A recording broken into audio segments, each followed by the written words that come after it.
Alright guys, so we're in 1 Kings chapter 4.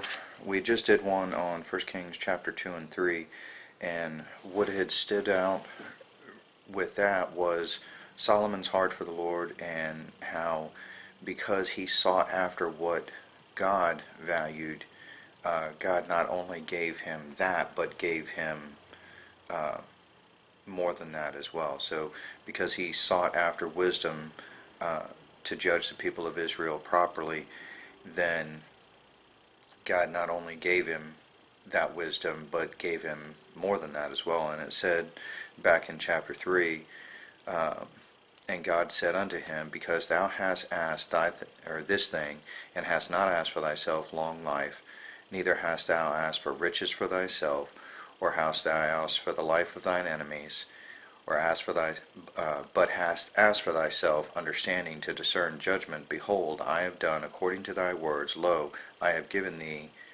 a wise and understanding heart, so that there was none like before thee, neither shall there arise like one after thee. So basically he tells him, look, because you sought after what I value, because you sought after what I seek after, I give you that and much more. But the part that I really wanted to kind of point out was the end of verse 12, where it says,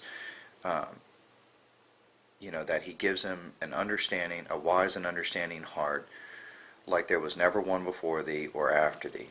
And then when we get to chapter 4, we read in verse 29, and God gave Solomon wisdom and understanding, exceeding much, and largeness of heart, even as the sand that is of the seashore. And Solomon's wisdom excelled the wisdom, or exceeded, excelled the wisdom of all the children of the east country, and all the wisdom of Egypt. For he was wiser than all men. And then it names a couple of men there who were famous for being wise. And it says that in his fame was in all nations round about. And it goes on to talk about some of the things that he was wise in.